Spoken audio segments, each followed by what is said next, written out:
Good morning, everyone. Welcome to another Coffee and Contemplation brought to you by Spotlight Recovery. I'm your host, Lucas. It is March the 24th today. We've got a bit of an old school reflection here called Carrying It Forward. So this is from the book 24 Hours a Day. It's an AA daily reflections book. I've got mixed feelings on the book. I relied on it a lot when I was earlier in recovery and didn't realize how many daily reflections books there were or how many were being produced. So I used it a lot. The language it's very old, it's old-fashioned, it's Christian, it's white, it's all the things that a lot of people have a lot of problem with AA about. So I get it. So we're going to just bear with me through the language. We're going to just kind of break down some basic concepts out of it and the messaging that I'm getting out of it. And yeah, that's about it. It's kind of that like, take what you like, leave the rest kind of mentality, which is a whole debate in its own. But anyway, the bottom line is just the message is this concept of carrying it forward, I think is a very good and important message. So that's what I'm going to focus on. Anyway, here we go. March 24th, carrying it forward. AA thought for the day. There are no leaders in AA except as they volunteer to accept responsibility. The work of carrying on AA, leading group meetings, serving on committees, speaking before other groups, doing 12th step work, spreading AA among the alcoholics of the community, all these things are done on a volunteer basis.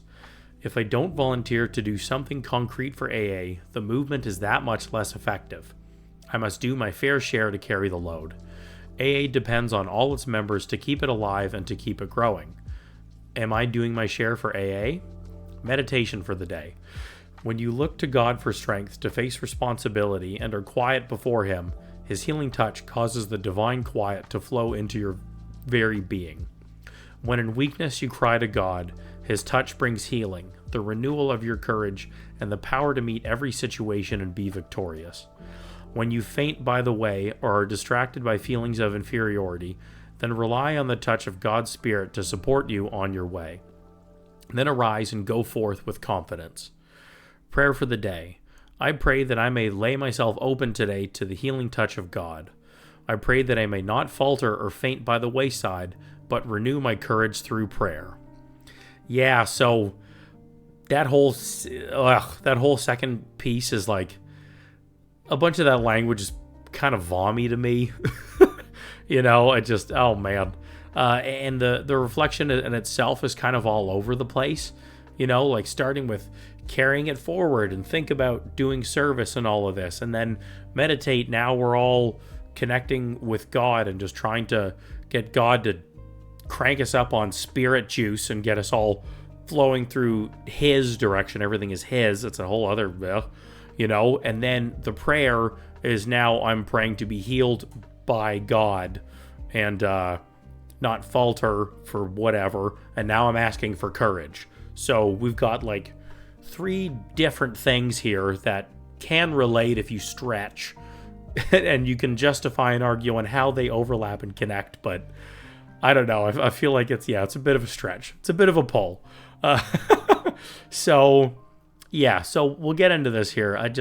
The main thing for me that stands out is the concept of carrying it forward, and it's resonating to me today because I literally just picked up a new sponsee yesterday for this reason and for a bunch of the reasons that they're talking about in this reflection.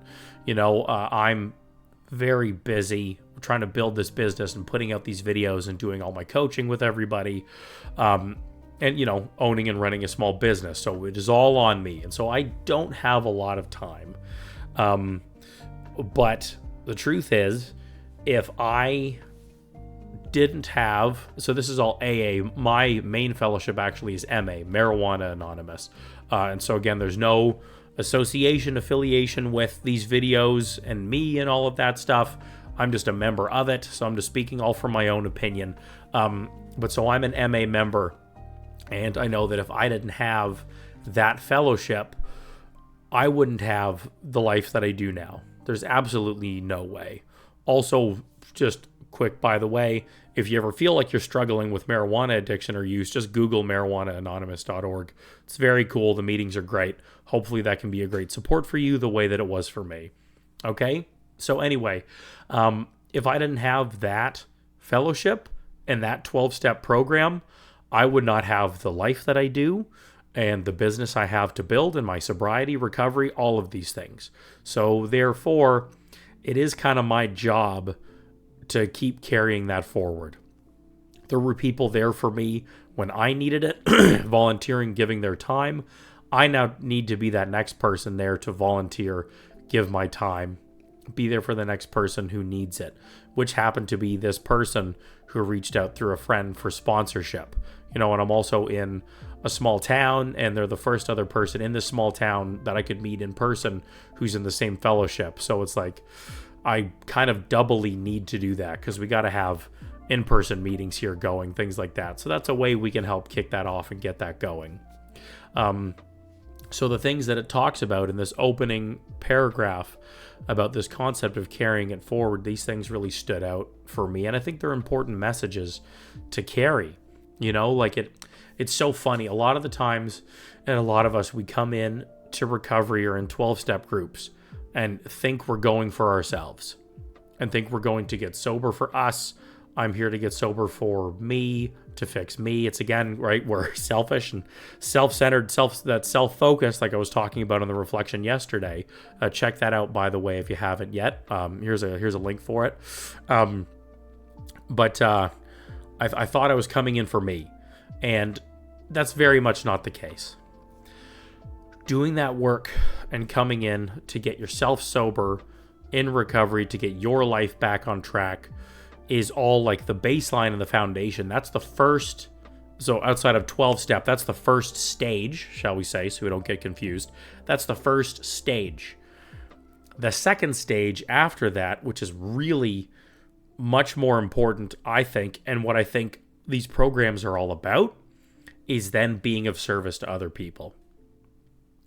We're no longer a taking member of society, we're a giving member of society, let alone just a member of society. A lot of us get so isolated at the end of our addiction. I know I sure did.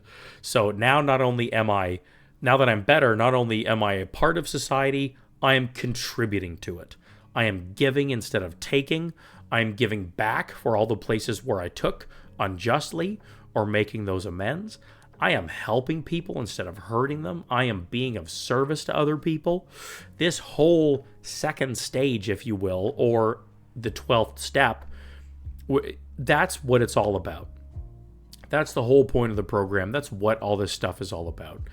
If all of us just came in for ourselves, stayed focused on ourselves, and then left when we got what we needed, none of this shit would exist. Meetings wouldn't happen, wouldn't be there. There wouldn't be sponsors available. You wouldn't have growth in these fellowships and all these conferences. Like, they just wouldn't, because nobody would do them. Nobody would put that time in. They'd just be doing it all for themselves, which, again, we can't do. We can't afford to do. If we are, I feel we're just like missing the point. You're missing the point of the program and all of this. That 12th step, being of service, that's what I think it's all about. So it's a really important piece, and so I wanted to share on it and talk about it and have the emphasis of it for the reflection today. The other stuff, I'll touch on it briefly, but it's just too damn much for me today. That's too much. The last thing with this and the service piece that I do want to say, which is a very important caveat to all of this, is that you can't give away something that you haven't got. So don't come in step 1, I'm powerless over alcohol, and then just jump right to step 12. Cool, I got a problem, but I'm going to go help other people now. Whoa. Slow down. You have to have something to give away. So this first stage, yes, even though I don't believe it to be the point, we're the ones who happen to experience it the most, so therefore it's easy to assume it's the biggest. Really, it's just because we go through that emotional process the most about it, because it's about our shit. That takes time and work and effort, so do that. Invest the time and work and effort in yourself to then become that person who's able to carry it forward. You need to have a message to carry. You need to have proof that this can work through proof of living through it yourself. You need to find things that work for you and then carry that message, because not everything works for everybody. So you're able to carry your own unique message and experience of how these things helped you and worked for you. Not all of it. That's just ridiculous. We're human. That's just not how that's going to play out. So spend the time doing that work on you first, which then allows you to be this person to then carry it forward and have a message to carry. Okay? So there's a main point out of that I wanted to mention, because I think it's really important to not be rushing off into service too much if it's going to affect your own recovery. Just don't risk that. Don't put yourself in that position. So there's the one. The other part two, which is now it sounds like I may be backtracking on this a little bit, is there are other ways that you can start doing this in service and carrying a message without jumping too far ahead and without overburdening or overdoing it for yourself. And this is where people talk about service in meetings. So being the guy who shows up early to go set up chairs and make coffee or put out snacks or whatever, man, I swear, setting up chairs was like one of the main things that kept me sober in my first year of recovery. The first year was so hard. I was so scared. I was just like a raw nerve, man. Oh my God. I was just so raw and emotional and sensitive all the fucking time. So that was hard to feel and think every day and not use. So having a place I knew every Friday night, I had to go to my home group. I had to be the first person there to unlock the room and set up the chairs so a meeting could happen. It helped so much more than you'd think it would. Like, I can't explain enough how much of a difference it made. So just try it out for yourself and see, because it was crazy how much it impacted me. Just that thought of, I had a responsibility to other people. I couldn't let them down. I said I was going to do it, so I wanted to show up and do it and not be full of shit and not keep my word anymore. And then, of course, my brain would catastrophize it of, oh, if you don't set up the chairs, then a meeting can't happen. Not true, but if it kept me sober and got me to a meeting, that's okay for a little while, you know? So all those things just really helped. They really helped. So I didn't have too much to give at that point, but I was able to give effort. I was able to carry the message of showing up early, doing something. That's another part, doing something for somebody else without expecting anything in return. So I wasn't setting up chairs for thank yous. I wasn't setting up chairs to brag about it. I was doing it because I had to, period. That's another thing. That's another great message I'm carrying through, even just showing that by example. And then I'm there to greet people. I'm the first guy there, shake hands, be at the door, help them. Yeah, the meeting's over here. Come on this way. I was able to do all of that stuff too. So even just there, I'm able to carry that forward, even if I feel like I don't have very much to give. And I tell you, you'd be amazed at how much of an impact that can make for some people. Just being that first person who shakes someone's hand, welcoming them, show them where to go, make them feel comfortable, because meetings are so fucking overwhelming. Just being able to do that really makes a difference. I have a friend of mine in the program. Gosh, I don't think he's part of my sponsorship circle. He may have been at some point. The family's gotten pretty big now. But every year on his medallion, and he's 6 years, I think, now, he always reaches out every year. Gene, this one's for you, buddy. He'll always reach out and say, I remember my first meeting when I came in, and you were the first person whose hand I shook, and you made me feel welcome and got me a chair.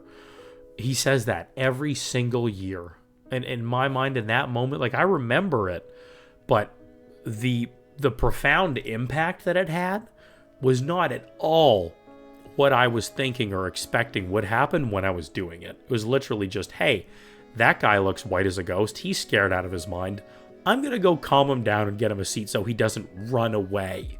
Those were pretty much my thoughts. They were pretty much the thoughts. And I was right, and it was true, but now him turning around and saying that every single year is incredible. It's amazing. So you never know how much of this, by these little bits of service you can do, this message you can carry, how much of an impact it can have. So get out there and do it. Don't stop. Get out there and do it. That's great. I'm going to finish on that. I don't want to attack and start to get all negative with all the other older biblical God relation-y stuff. That'll be for another reflection. We'll get there. I'm going to finish with that today. So, please, in the comments, let me know what stands out for you. How do you carry the message? What are you... what have been some of your experiences? Do you have a story like I did with my buddy Gene? Just would love to hear them. Anything in the comments, it'd be great to read and share, contribute to the community, and they can help somebody else, and that's the whole point. So please throw them down in there. And doing the rest of the YouTube things helps us too. If you're enjoying these videos, subscribing so you don't miss any, liking, sharing, it all really makes a difference for us. We want to get this channel as big as possible to carry this message to as many people as possible. Carrying it forward is one of the main points of all of these videos, so please help us do that. It'd be greatly appreciated. We've got some other resources in the description for you, other recovery coaching videos, a podcast blog, just other things you can check out to help aid you in your recovery. And last is I do recovery coaching with folks, so if you want to get more in depth with this, more of that guidance and support in your recovery, I'd be happy to work with you.